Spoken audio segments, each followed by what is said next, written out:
Good afternoon, ladies and gentlemen. Thank you so much for tuning in this week. This week, we have Nic Cuni, the Sales Director of France Developments with us. And what we're going to be talking about is actually about not just in terms of the development per se that we are focusing on, which is the Priory Homes in downtown Geelong, but we wanted to also bring you some insights with regards to some demographic insights and a bit of the background of this particular development. And we'll touch a bit on the data that actually can give you guys a sense in terms of what's happening in Geelong right now that you should actually take advantage of. So before we start, let's just welcome Nic Cuni. Hi, Nic. Thanks so much for joining us today. Thanks, Ernest. Good to be back again. Excellent. So how has your week been so far? Yeah, it's been really interesting. With sort of restrictions easing a little bit further in the Geelong area, we've noticed a big increase in the inquiry, number one, but also number two, a very, very busy week from a reservation point of view and also contract signing. So we're edging much closer to that sort of 70-75% sales rate now, which is amazing. And from a construction point of view, we're on level 3 right now, which is incredible too. So we're actually getting a glimpse now of where the views are actually going to start. And it looks like to me, we're probably going to start getting views over the top, over the northern aspect from about level 4 or 5, which is great. Very nice. Yeah. I drove past last week, just as in the weekend, I was just taking a drive just to take a look. And yeah, although there was no work on weekends, or on Sunday actually, but I could actually see that there's actually work where you're going to be starting to see the development above the hoarding already. You can start seeing that happening. Yeah, that's right. And look, like I was saying before, we originally thought that over the top of the Performing Arts Centre, which is the northerly view where you can see the bay, we thought it was going to be about level 7 where you'd start to see views, but it's actually going to be a lot lower. So for some of those 2 bedrooms and 3 bedrooms north facing, you're actually going to get a better vantage point from sort of level 4 and 5. So yeah, it's exciting. So it's going to be a level every 7 days. That's going to be good. So they're pouring those levels, and then we're well on our way to getting things finished by October next year. You know, one of the other things that I thought was quite interesting, and I think you may have caught it also on my Facebook page, took the family out for a walk. We walk along the boardwalk just to take a look at what you could potentially do in the area. And we were very surprised. We could see dolphins swimming very close to the shore. I mean, that just goes to show the quality of the water for dolphins to actually be there. I mean, it's really clear. And all those people who have such close proximities to the shorefront, aside from having your barbecues, your picnics, it's a great place to walk. It's a great place to fish. Yep. So that's the kind of lifestyle that you're looking at. I mean, you don't need a car. You can literally just lock your door or just close your door and just walk to the waterfront. And that's an amazing lifestyle. Well, that's right. You're only a few hundred meters away. So it's it's great. You can sort of walk to the water. You've got shops, you've got restaurants, cafes, bars, the whole works right, basically on your doorstep. So it's it's a great spot. It's a fantastic. Yeah. And before we get into the discussion proper today, I also wanted to share with you, if you are looking at properties that you wanted to buy along the waterfront, I couldn't find any for sale sign. I can tell you that, hand on heart. It's just not there.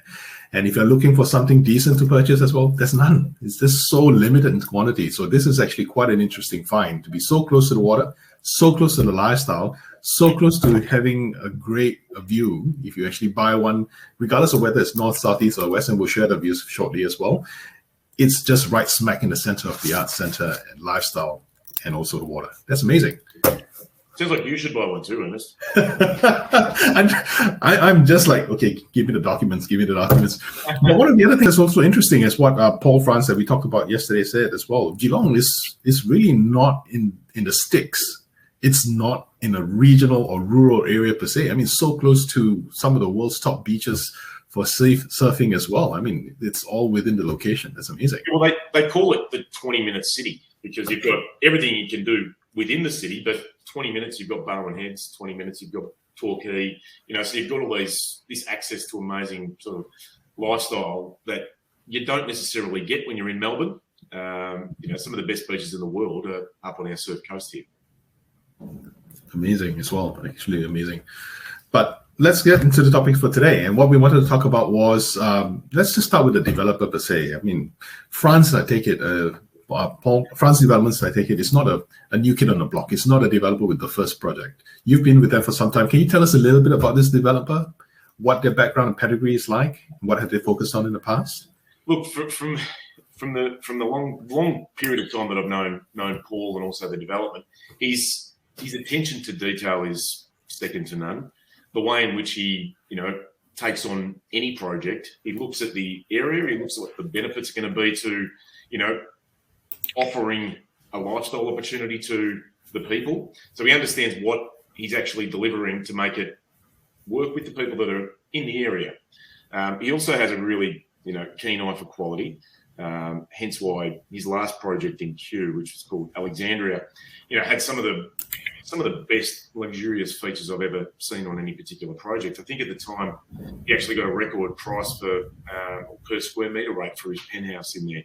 So he really understands that, taking it to this level, but then exceeding it by, 2, 3 and 4 levels is exactly where you need to be. And he hasn't sort of taken a step back in Geelong. He understands that, quality has to be there, number one. The offering that you give, the price points understandably need to be, in accordance with what goes on in the area. But if you can feature pack it with, your high ceilings, your beautiful floorboards, the finishes that they're putting in, whether it's Ryrie Home or in stage 1, which is the Ryrie residences above the hotel, having Wolf and Sub-Zero, in a project in Geelong, it hasn't been done before. So he really steps the bar, and he's looking to create a brand new niche in the luxurious sort of apartment market in Geelong. I mean, just for our viewers out there, and for those who are maybe not very familiar with the brand Sub-Zero, would you have some insights about this particular brand or product that's been put in? Look, it's a phenomenal product, number one, and it's only used in sort of the best of the best type of apartments. It's not a cheap product to use.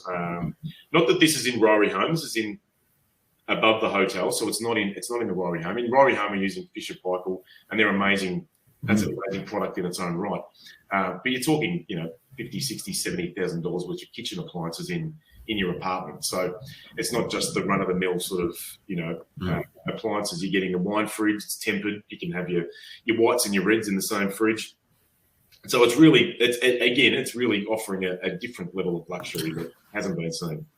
I mean, essentially, what you're saying is that, it's not just functional. That's why it's good. It's luxurious enough when you actually entertain and your guests come over, you'll be able to show off these appliances as well and your kitchen as well. That's right. It's like you're showing off your, brand new shiny car. It's a little bit like that. If you've got that sort of appliance in your kitchen, people are going to say, "Wow, pretty amazing." Yeah, I guess for just a novice chef like myself, hopefully the food will taste better.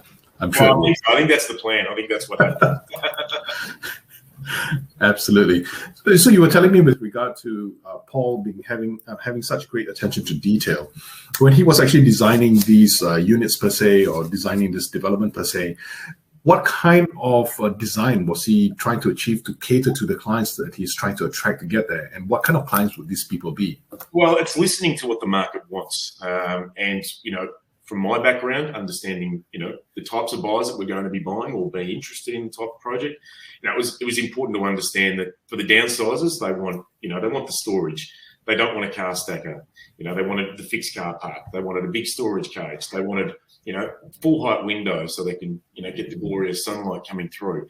So it was all those little things that really, if you've got 1, 2, 3, 4 ticking boxes when you're a buyer, if we don't leave any stone unturned and we've got everything covered off, buyers are going to say, well, if I'm comparing this project with the next one down the street, I'm really going to make a pretty easy decision. Same sort of conversation if we're talking about an investor buying and you've got tenants or potential tenants coming to the table. They're going to do exactly the same thing. They're going to say, well, that project's got 2.6 metre ceilings. You can see my dog in the background, sorry. 2.6 metre ceilings. This one's got 2.85 metre ceilings. This one's got full height windows. This one's got this. So it's all the little extras that a tenant's going to look for as well, which means your investment's going to be a lot more rentable, and you're probably going to get a better yield as well. So it was all those little things that sort of the sum of all the parts ended up being a higher quality project than anything else that was offered in Geelong. When you mentioned earlier just now with regard to about 70-75% already taken up per se, would you be able to comment in terms of whether are they mainly investor buyers or owner-occupier buyers. And why I think it's important is because if a very high proportion, if it is more geared towards investors, then it may be a bit of a challenge for a genuine investor to say, well, I'm going to compete with so many people just to get my tenant in. Any thoughts about that? Yeah, it's a good question. At the moment, we're sort of on the higher end of owner-occupiers in the development. I think it's about a 60-40 split at the moment, which means there's more owner-occupiers moving in as opposed to investors, which means, just like you say, less investments in the development, quality development. There's going to be more potential tenants, less stock available. It's going to be a quicker rentable apartment, but also at the same time, we're going to be very strategic about the way that we rent these out in the beginning. We're not just going to let any person put their boards up and have 20 or 30 apartments on the market at any given time. We're going to be pretty strategic. Maybe have one bedroom, 1 2 bedroom available, get that rented, have a list of other people, and be able to fill the gaps and move them in from that point of view. So you're going to keep the yield quite strong from that point of view. I mean, to begin with, we're not talking about hundreds of units to begin with. I mean, the whole development is only 109 units. That's so right. It's not massive to begin with. It's not a big development.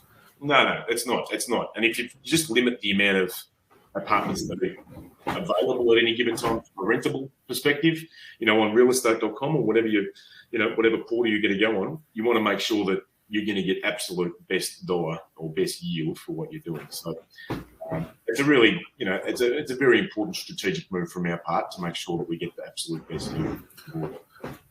So when you say that you're trying to get the best yield for the investors, are you also saying that the developer will help the buyers to find and manage their units as well? Or are they meant to find their own agents to do so, or risk company to do so? We've got a pretty good relationship with a particular local agent, which they're actually quite close to the development as well.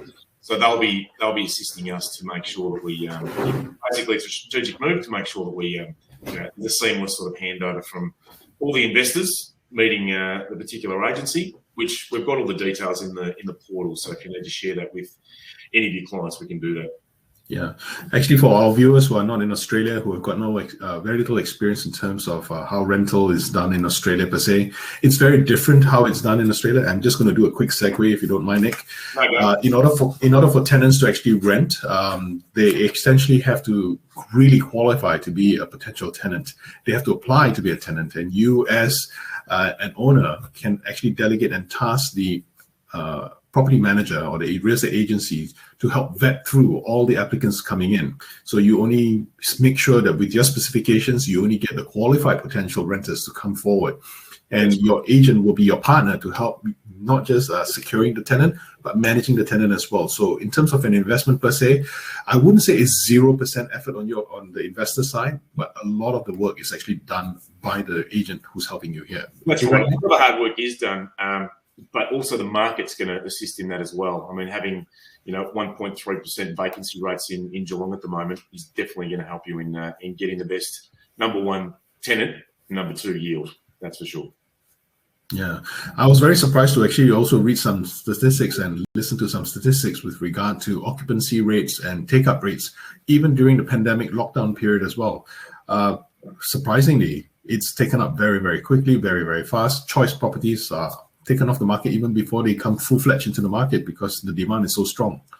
That's a very good sign for investors. That's right. It's very much like a sales process where you've actually got, from a sales perspective, you've got people ready to buy a house and they've got a list of people that, may have been qualified on other developments or other projects or other houses where you can just slot them straight in and make a sale off market. It's very similar with tenants. We've got qualified tenants ready to go. So as soon as something becomes available, they're getting rented out very, very quickly. So, like I said, having 1.3% vacancy rates, even down further onto the Surf Coast, it's getting close to 0.0%. So there's absolutely nothing available. And I think you mentioned that a couple of weeks ago when you were trying to find something that was just, extremely difficult. You know what? I will tell you what I received in my mailbox 2 days ago. I received a letter, a handwritten letter. I mean, this person must be really, really desperate. It says very simply, I want to buy your house. If you want to sell, please call me. Yeah. I'm not even the owner. I mean, this was probably just slotted into everybody's mailbox. And there's a name, there's a phone number, there's even an address on that letter. It actually shows how it's actually demand is. Strategy. So that's a quite interesting one. You bought something, to be honest. Yeah. Can you also share with me with regard to, this particular development per se in Geelong? Would you consider this as a very centrally located development? Oh, 100%. So they dubbed this area the cultural precinct of Geelong. So basically across the road from our development, you've got the Geelong Performing Arts Centre. In front of that, you've got the library. You've got the Arts Centre. And then in front of that, you've got beautiful Johnson's Park. And then you're about 250, 300 metres away from the waterfront. So you're walking distance to the waterfront, the library, Little Mallet Street, where you've got restaurants and cafes and so forth. And then you can hop, skip, and a jump you down to the train station as well and in the city. So it's actually a super convenient location. When is the new fast train coming in? Do you know, Nic? There's no set time frame, but I believe over the next few years. So it's going to cut travel down, I think, 59 or 60 minutes now. It's going to cut it down to about 28. Half the time. Half the time. If you were going to drive from Geelong to Melbourne, it's, in non-peak times, it's probably an hour and 10 minutes. But once there's a bit of traffic, it usually takes about 2 hours. So, to be able to jump on a train and spend 25, 30 minutes on a train to get into Melbourne, it's ridiculous. Yep. But in saying that, you can live, work and play right in the heart of Geelong as well. And a lot of people are doing that. Absolutely. And I think that due to this pandemic, a lot of people actually want to have this work from home and work in the office only when you need to balance as well. And the work from home is not just getting stuck in their four walls. It's actually having a lifestyle together. No, 100%. It's a really unique proposition because people are now moving from Melbourne. It's almost like a migration. I actually put an article up on LinkedIn yesterday, and it was about the amount of people moving from Melbourne to Geelong. And we sort of dubbed them city swappers. It's not a sea change. It's very much a city swap because they can work, have a professional job, and live in the heart of Geelong CBD. Can I ask you, with regard to such a small development, 109 units, one would be very afraid as an investor, your body corp fees, it's going to be very, very high. Can you share a little bit more in terms of how the developer has made this very friendly towards the buyers of private homes? Yeah, so we've got, as you all know, and if anyone's tuned in the last couple of Zooms that we've had, it's a two-part project. So you've got stage one, which is the hotel. It's a Holiday Inn. It's a 180-room suite. Above that, we've got 16 residences, which we're almost sold out of. And then stage two is Rory Home, which is 109 apartments. It all shares the same basement. So we've been able to share the cost of the body corporate fees and sort of push a lot of them over to the hotel component, which means for a one bedroom, you're only paying $1,600 per annum. Two bedrooms are sort of $2,300 up to about $2,800 per annum. And then your three bedrooms are sort of sitting at $3,800 up to $4,500. I've got a couple of apartments in Melbourne, and my one bedrooms are sitting at around $2,300, and the two bedrooms in the same development are sitting at around $3,500.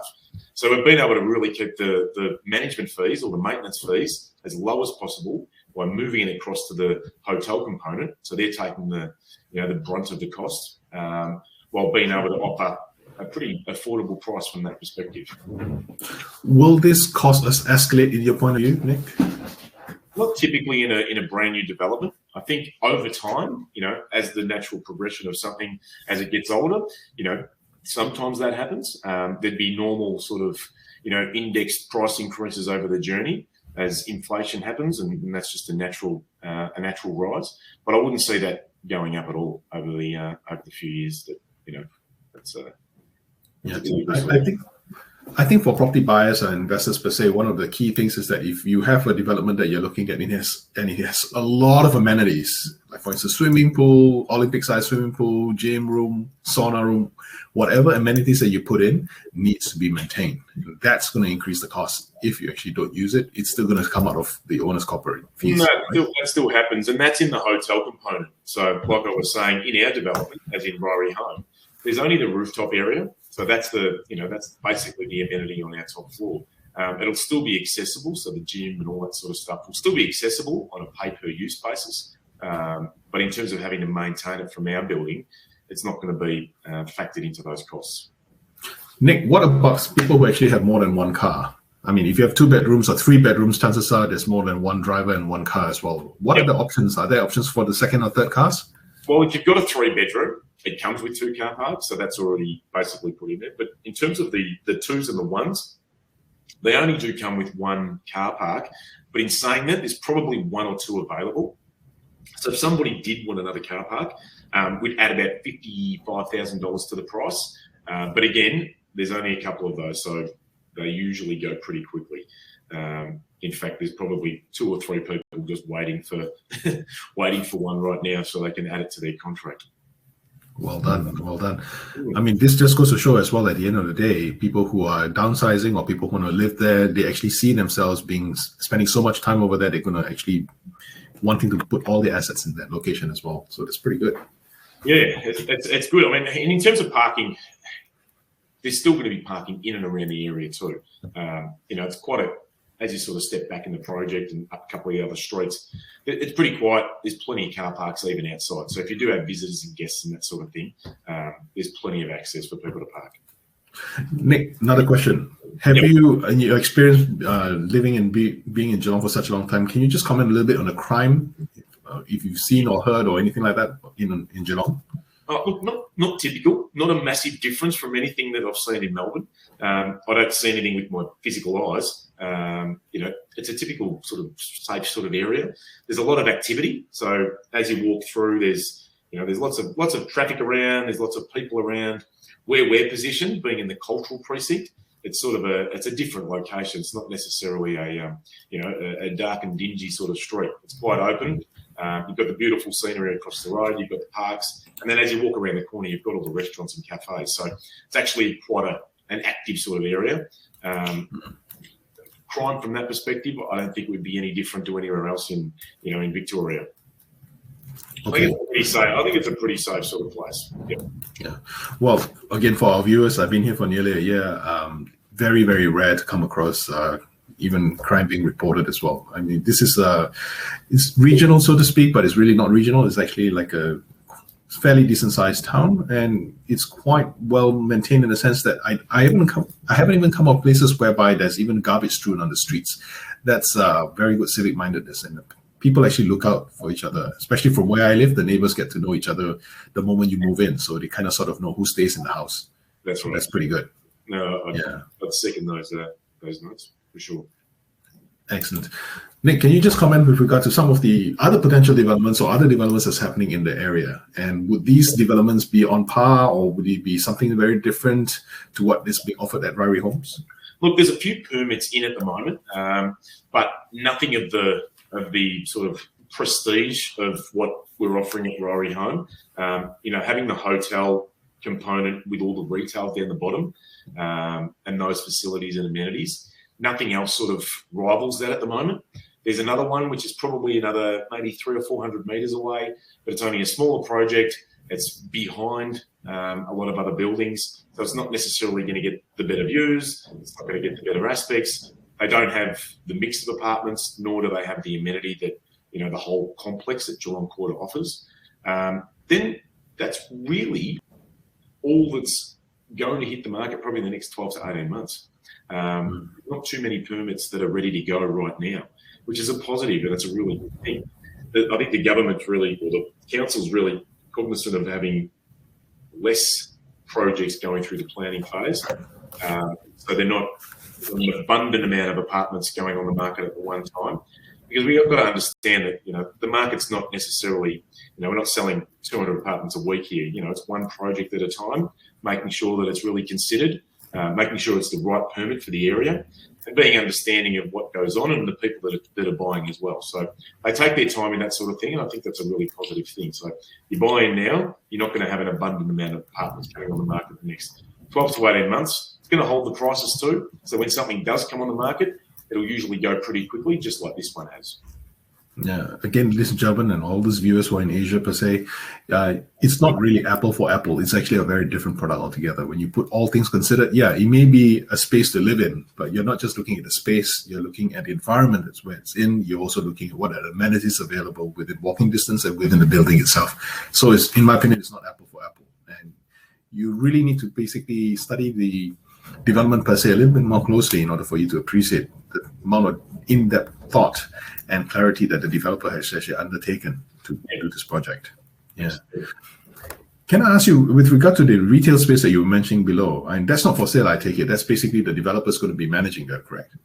Yeah, no, we are going to be selling it, but in terms of putting tenants in there, we're going to be pretty close knit and make sure that we've got the right type of tenants that are actually going to be putting in there. So Paul's pretty, insistent on having someone who's got a really good long track record about, whether it's a restaurant, some sort of bar, coffee shop, whatever the case may be. We're talking to a number of different people at the moment, making sure there's someone that is not just going to set it up and then move on.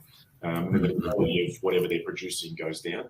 Want to make sure it's someone who's going to be there for a long time. So the offering to everyone in the apartments is going to be of a high nature. One of the questions that has been posed to me as well is the fact that upon settlement, it's actually the loan qualification in terms of the valuation. Can you comment with regard to where you see the valuation would be upon settlement? Because settlement would probably be another 13, 14 months out? Yeah, about that. Yeah. Well, we've had, if you look at, understand what's going to happen in the future, you sort of look what happens in the past. And the last couple of projects that have settled in Geelong, apartment projects, what they were sold for to where they've ended up settling at has been sort of 10 to 12% higher than what they were sold for off the plan. So that's a comparable sale. It's in the direct vicinity. So I think that's what the banks are going to be basing their valuations on. Yeah, I think one of the other benefits, and we were talking about this off camera just now, 12 months ago, 3 ringgit 15 cents to 1 Aussie dollar. Now it's 2 ringgit 94 or 95 cents to 1 Aussie dollar. So for buyers in Malaysia, you also get a discount because of the forex rate as well. So that's a great opportunity. Right. So jump on. Yeah, well done. Nic, sorry, through the buying process, can you just run us through in terms of what's required? What would someone need to do to start this whole process going? Yep. So basically, it's a reservation, choose your apartment, but it's a 10% deposit after you sign the contracts and nothing due until settlement. So like you said, 12, 13, 14 months, thereabouts, that's when the balance is paid. And there's no progress payments as you go along. So it's just the 10% now, balance at completion, and that's all you have to worry about. And for foreign buyers, if you're interested to take this further, there's a certain consideration that you need to know of. Is the Australian authorities have actually put a bit of guidelines for overseas buyers. We at Jalin Realty would definitely be able to help you through. All you just need to do is just contact us or speak to any one of our consultants at Jalin Realty. We'd be more than happy to help you out with this. Nic, another question I wanted to ask. A lot of the buyers have actually asked me if, for instance, they were to purchase, and if they would purchase, usually they would ask for if there's any deals or any rebates or anything like that. Could we just touch a little bit about that? Or is there any incentives being offered? The incentives. So yeah, so we've got the incentives were we've got a washer, dryer option, we've got an integrated fridge option, but also for some of the investors, we had the 6% rental guarantee, which was, I think that's probably a really, really important one, just to make sure you're getting that, that solid rental yield anyway. You're probably going to get that sort of 5.5%. Just bump it up that little bit extra for 12 months. I think is a really positive incentive. Yeah. So I think you guys. I was going to say the Jalin customers. That's all. Yeah, it's only for Jalin customers, but and it's actually quite a unique proposition as well, because at the end of the day, when you first buy and acquire the development and the unit, you may not be ready to come to Australia yet, but at least you have a professional team and a professional developer to work together to help you actually through this investment process. Absolutely. Why don't we start the presentation in terms of the deck, and maybe you could help us quick walk through with it. So this is the developer slide of the, not just this development, I think it's all the developments that they have, and this talks about who the developer is, I believe. France Developments, and anybody who wants to know a little bit more about the developers can go into the website that's on the bottom left, and that's where they actually list all the developments that they have. And I noticed that they actually do not just residential, they also do commercial, so they're quite varied, but in all cases, paying very close attention to detail. So a bit of a background for our investors or for people who are wanting to buy. It's really not a very far distance between Greater Melbourne and Geelong, and as what Nic had alluded to earlier, it's about an hour and 10-minute drive. It's probably about an hour, 5 minutes by train. It's very, very convenient. You go into the train, you listen to your podcast, you do your reading, and before you know it, you're already at Southern Cross Station already. That's right. Yeah, and this one talks a little bit more in terms of what are the big amenities around the area. The part in red, that's Ryrie Homes per se, and that's a satellite image. This big triangle over here, this is where the train station is, and that's the shorefront.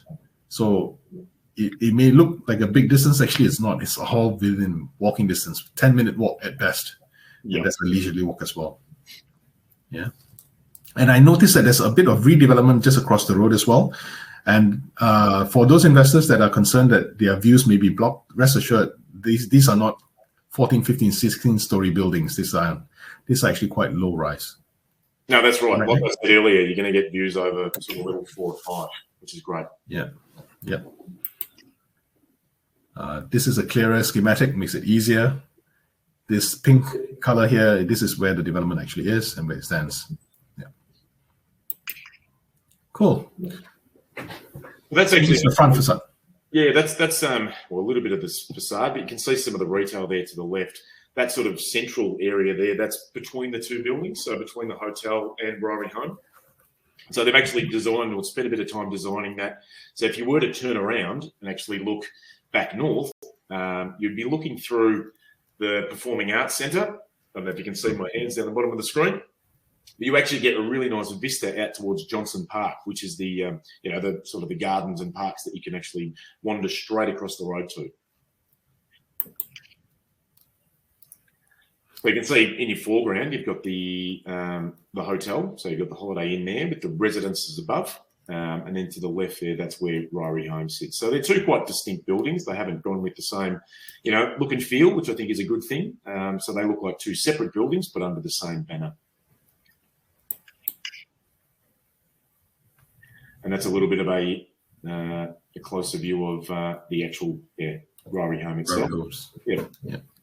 So I think what you just mentioned just now is that floor-to-ceiling windows, really, really large windows for all the units, facing north to capture the views. That's right, and all those windows, so floor-to-ceiling all the way around. So it's a good thing. And also, just with those balconies there too, there's no condensers, so the air conditioning condensers, there's none. They're going to be on the roof.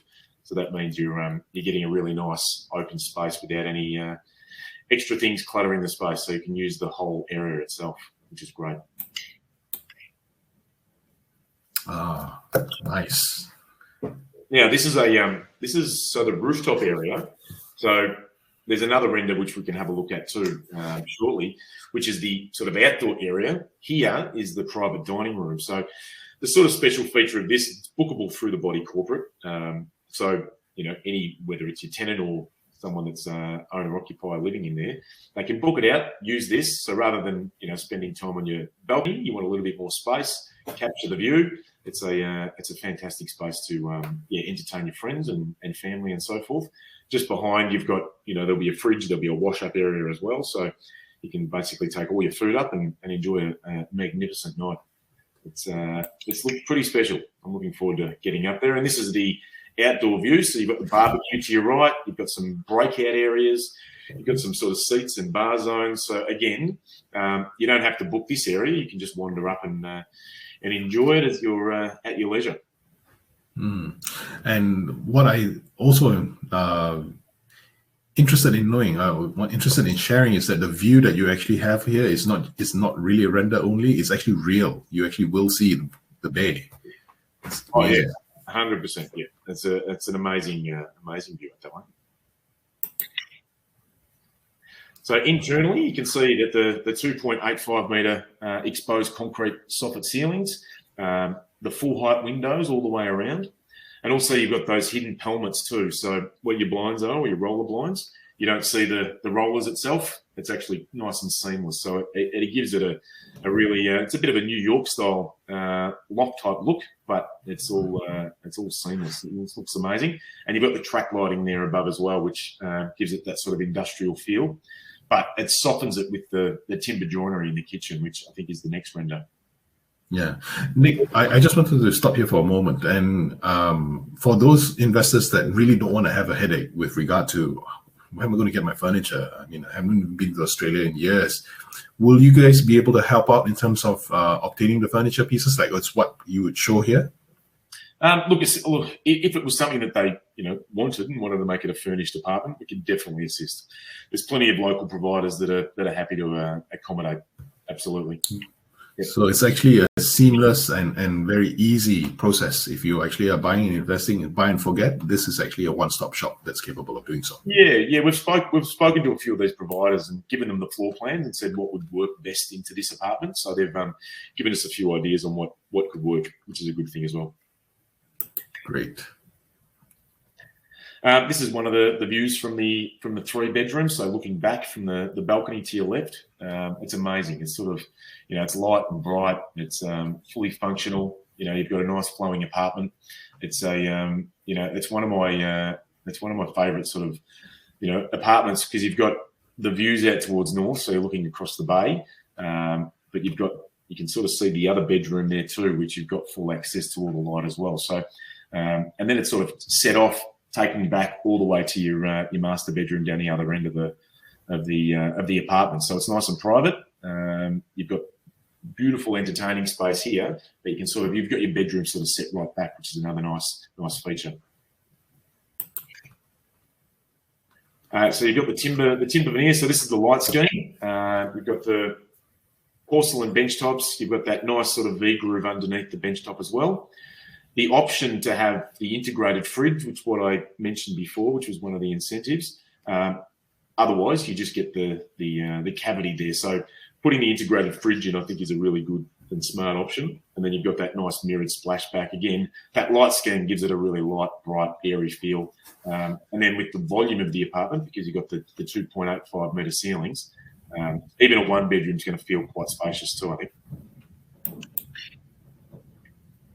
And again, from a maintenance point of view, even we're not using the little mosaic tiles, which are a little bit hard to clean. We're using nice big tiles as well. Again, just flowing through that nice timber joinery into the bathroom too. Plenty of storage, so behind the vanity and even under the sink as well. So there's plenty of storage, which is an important thing, whether you're a male or female. It's having enough space to put your hairdryer and all that sort of stuff. I think is I definitely need it.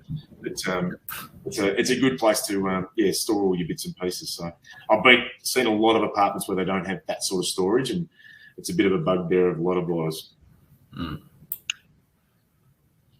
So that's the dark scheme. I mean, obviously similar features to the light, except it's the joinery is darker. Also, the porcelain bench is a darker look as well, but it's got that white ripple through it, which actually looks quite nice as well.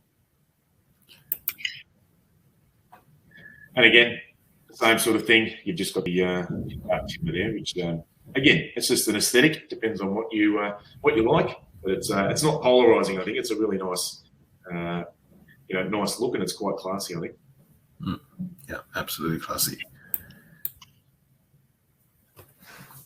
I like this. Typical apartments, you usually get what we call just a white box. Having that V groove in the background there on the master bedroom wall gives it, that sort of homely feel, a little bit of an extra aesthetic, which sort of, I think, highlights or elevates the level of luxury and the attention to detail that we're putting in here. Then you've got the floor-to-ceiling windows. The carpet is a wool blend, so it's a 80/20 wool blend, which is a good thing as well. But it's a nice spacious bedrooms, and they all come with heating and cooling as well. Is it centralized air conditioning, or is it individual units and controlled manually? Yep. Well done. The views. Love it. So this is the north view. So you've got a 3-bedroom and a 2-bedroom north facing, and this is from level 13. So you're getting incredible views right across the bay. We'll flick across to the next one. You can see that little building there with that sort of dome. It looks like a golf ball sort of scenario. That's the library. That's an incredible building. Yeah, one of the concerns that anybody who buys this is definitely going to be asking, Do you think there'll be something coming up in front of this building that will block the view, Nick? No, there won't be, because you've got Johnson Park in the background there, in the foreground. So basically, you can't really see it. You can see the top of it. That's the Performing Arts Centre. So that's a brand new building already. They're redeveloping the back of it, but they're not going up any higher. They're just adding 3 theatres to it. It's quite a big investment in terms of what they're doing, but it's not going to get any higher than that. Okay. So you had your north view there, so you sort of pan around to your east, and then you've still getting bay view, but you're looking back over sort of Geelong City. So there's some really good 2 bedrooms, whether it's a bigger one, for that sort of 750 to 800, or we've got other ones from sort of 630 up to 700. So there's 2 really good 2 bedroom options, and that's the view you're going to get. Typically, people love north and northeast because you're getting the morning sun. So that's been very, very popular. Excellent. Where you're at west. So you're basically looking out west. You're just below. You've got about 15 double-storey townhouses. So that's I think it's about 12 or 13 years old. So they're not going to go anywhere. So you're definitely not going to get anything coming up in front of that. You've got 2 one-bedrooms on this west-facing side. So the views back towards Newtown and Geelong West are very, very safe. And just for everyone watching, so that Newtown area, that's the one that's just about to encroach on an average price of just over $1 million. Yeah. Yep. And then out south, so you can see in the background there the football stadium. So that's where the Geelong Cats have their home ground. And then further back, you can't really see it on this image, but you can actually see the ocean from back there. So that's the sort of Torquay, Barwon Heads, that sort of area. All of these are established buildings behind, so you're not going to get anything pop up in front of you either. So you're pretty safe. Whether it's north, south, east or west, you're pretty safe from a view perspective, which is great. And you were mentioning a moment ago that northeast facing units are more popular because of the morning sun, and I presume there's not too many units left on it already. So I think they may be the first to sell out. So for those who are really interested, there's quite a few. There's not too many units to begin with, I believe. Yeah, there's sort of 3 or 4 still available, and that's about it. So they are going quick, but it's the best view. So typically they go first. Yeah. This is the life down on Little Mallow Street. Have you been down there yet? Yes, I have. Before the lockdown, I like the Japanese food that's there. I also like the pub scene that's over there as well. There's a nice Italian restaurant just next to your show unit or showroom. There is. So you've got anything that you want in terms of food and beverage offerings, or coffee and that sort of thing. You've got it on this little strip here. So you've got Little Mallup, and then there's also James Street. Everything you need. I was trying to think of something that's not available on that strip, and I don't think there is. Yeah, it's pretty compact. It's a great place to wine, dine, and entertain as well. It's all there, and to have it so close to where you live, that's fantastic. Chances you probably are not going to be cooking or not going to be needing to cook because everything's available within walking distance. I was there last night for dinner, so it's very, very easy to get to and easy to enjoy. That's for sure. Yeah. Yes, and for the investors out there, this is the market appraisal that's provided. I think this is very conservative, right, Nick?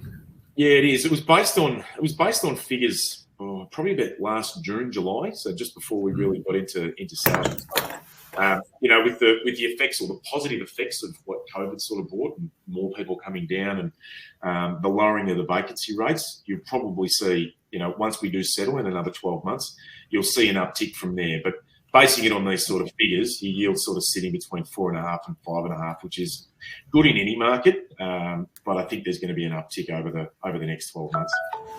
Yeah, and one of the unique things that's in Australia, I find, is that the rental over here is not in terms of a per month basis. This is actually on a per week basis. So in order to extrapolate that per month, you just multiply that by 4. Correct. Excellent. Cool. I think this comes to the end of our presentation with this view, and this is a repeat slide of what we've seen earlier. I'm in love with the view. I really think that this is going to be adding quite a lot of interesting activities that one can do from your own home, work, life, play, all in one location. Fantastic, Nic. Yeah, no, it's a pleasure to sell because it offers so much. It sort of makes my job a little bit redundant sometimes when the quality's so high. So it's a great project, and really proud to be able to represent it out to the marketplace and with you guys as well. Well, thanks a lot, Nic. Thank you so much for your time. And ladies and gentlemen, thank you so much for tuning in today. We hope that you found this presentation of interest. And if you have any questions, or if you'd like to take advantage of the dwindling number of units that's available, please don't hesitate to call myself, Ernest Toll, or get in touch with either Nic or myself, and just let us know of your interest. But remember, all the benefits that you heard of just now is only meant for Jardine Realty clients. So if you're really interested to secure that for yourself, don't call Nic directly, because you won't get it. You've got to come in through us, and that's where we're going to make sure you get the best. Yep. Thanks. All right. So thank you so much. Take care. See you later. Bye. Bye.